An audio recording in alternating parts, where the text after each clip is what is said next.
Assalamualaikum warahmatullahi wabarakatuh. Selamat pagi anak-anakku semuanya. Semoga kalian dalam lindungan Allah dan senantiasa diberikan kesehatan selalu. Oke anak-anakku semuanya, sebelum kita memulai pembelajaran pada hari ini, marilah kita berdoa dengan membaca umul kitab. Mudah-mudahan apa yang kita pelajari nanti mendapatkan kemanfaatan dan keberkahan. Al-Fatihah. A'udzubillahi minasyaitonirrajim. Bismillahirrahmanirrahim. Alhamdulillahirabbil alamin arrahmanir rahim maliki yaumiddin iyyaka na'budu wa iyyaka nasta'in ihdinas siratal mustaqim siratal ladzina an'amta 'alaihim ghairil maghdubi 'alaihim waladdallin amin.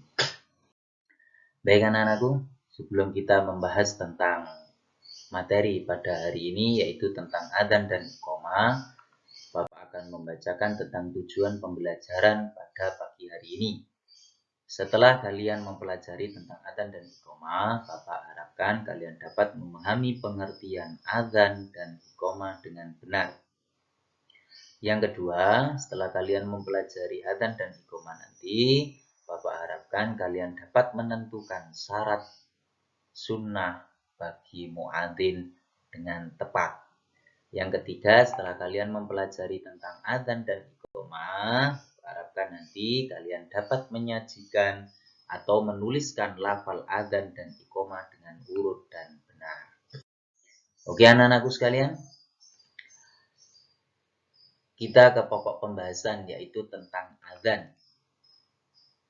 Sering kita mendengar adzan di masjid, sering kita mendengar iqamah di masjid. Apa itu adzan? Coba kita lihat, adzan secara bahasa adalah pemberitahuan atau ajakan. Secara istilah, adzan adalah seruan untuk melaksanakan sholat. Itu pengertian adzan. Kemudian tujuan dikumandangkannya adzan. Satu, memberitahukan bahwa waktu sholat telah tiba. Dua, mengajak umat Islam untuk mengerjakan sholat. Yang ketiga, memanggil umat Islam untuk sholat berjamaah. Itulah tujuan dikumandangkannya adzan. Oke anak-anakku semuanya, yang perlu kalian perhatikan adalah orang yang mengumandangkan adzan disebut muadzin. Orang yang mendengar adzan disebut mustami. Jadi jangan sampai keliru mengucapkannya, bahwasanya orang yang mengumandangkan adzan itu disebut muadzin. Orang yang mendengar adzan baik di rumah, di masjid ataupun di mushola disebut dengan mustami. Selanjutnya, adzan disyariatkan pada tahun pertama Hijriah. Orang yang pertama kali mengumandangkan adzan adalah sahabat Rasulullah yang bernama Bilal bin Rabah. Hukum mengumandangkan adzan adalah sunnah muakkad. Adzan harus dikumandangkan dengan suara yang nyaring supaya terdengar sampai jauh. Itu anak-anakku disyariatkan adzan. Kemudian kita melihat lafal adzan sendiri. Lafal adzan dibaca 2 kali. Lafal adzan diawali dengan kalimat takbir yang berbunyi Allahu Akbar, Allahu Akbar. Dan diakhiri dengan kalimat tahlil, La ilaha illallah. Lafal adzan ini ada perbedaan antara adzan subuh dengan adzan sholat yang lain. Perbedaan antara adzan sholat subuh dengan adzan sholat zuhur, asar, maghrib, isya, yaitu di kalimat as-sholatu khairum minan naum. Lafal as-sholatu khairum minan naum ini hanya bisa dibaca ketika waktu adzan sholat subuh. Jadi yang membedakan antara adzan sholat subuh dengan sholat yang lain yaitu di as-sholatu khairum minan naum. As-sholatu khairum minan naum artinya adalah sholat lebih utama daripada tidur. Itu lafal adzan anak-anakku. Sekarang kita melihat penjelasan selanjutnya yaitu tentang iqamah. Iqamah menurut bahasa mendirikan, yaitu adalah secara istilah iqamah adalah ajakan untuk melaksanakan sholat berjamaah. Iqomah juga menandakan sholat akan segera dimulai. Iqomah dikumandangkan ketika hendak melaksanakan sholat. Kemudian tujuan iqomah yaitu jika iqomah telah dikumandangkan, maka imam dan makmum segera menyiapkan diri untuk memulai sholat berjamaah. Orang yang iqomah sebaiknya orang yang mengumandangkan azan tadi atau muadzin. Dan jika iqomah telah dikumandangkan, segera rapatkan barisan dan diutamakan mengisi shaf terdepan terlebih dahulu. Baik anak-anakku, itu tentang iqomah. Sekarang bacaan iqomah bagaimana? Melafalkan iqomah itu disunahkan agak cepat. Iqomah dikumandangkan dengan suara lebih rendah dari suara adzan. Bacaan iqomah itu tidak berjauh berbeda dengan lafal adzan. Bacaan iqomah itu hanya dibaca satu kali. Yang membedakan antara lafal adzan dan iqomah yaitu di kalimat qad qamatis shalah, qad qamatis shalah. Itu yang membedakan antara lafal adzan dan iqomah.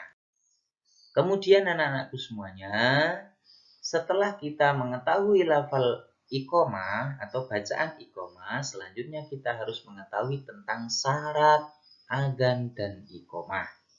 Syarat adzan dan iqomah nomor 1 adalah orang yang adzan atau muadzin yaitu harus orang Islam.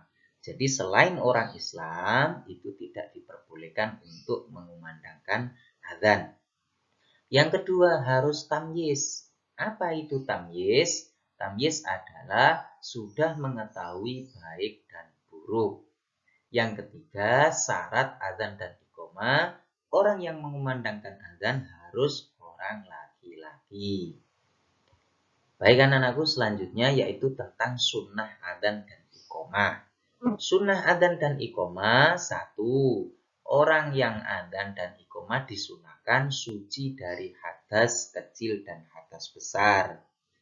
Yaitu hadas kecil sebelum adzan disunahkan berwudu dulu. Kalau menanggung hadas besar, maka disunahkan untuk mandi dulu. Kemudian pakaian dan tempatnya harus suci dari najis. Yang kedua, sunnah adzan dan iqomah adalah berdiri menghadap kiblat. Jadi orang adzan itu disunahkan menghadap kiblat dan iqomah pun juga seperti itu. Yang ketiga, sunnah orang adzan dan iqomah yaitu ketika mengumandangkan adzan harus dengan suara yang nyaring, tidak boleh lirih, harus kalau bisa itu dengan suara yang merdu. Yang keempat, sunnah adzan dan iqomah membaca sholawat dan doa setelah selesai adzan.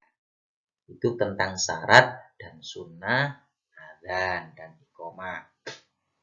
Yang perlu diingat anak-anakku semuanya, seorang muadzin harus laki-laki dan tidak boleh salah dalam melafalkan adzan karena dapat menyalahkan arti dari lafal adzan tersebut. Anak-anakku semuanya, itu tentang lafal adzan atau orang yang adzan harus laki-laki. Sekarang kita ambil kesimpulan bahwasanya kalau kita sudah mempelajari tentang pengertian adzan, syarat adzan, sunnah adzan, tujuan dikumandangkan adzan, tujuan iqomah. Nah, ini yang harus kita perhatikan khususnya anak-anakku sekalian, yaitu ketika mendengar adzan jangan sampai lupa ya, kita langsung bergegas ya, mengambil air wudhu kemudian melaksanakan sholat. Jangan membiasakan diri menunda-nunda sholat. Apabila menunda sholat, rasa malas akan datang dan pastinya Allah tidak menyukai orang yang lalai dan malas dalam sholatnya.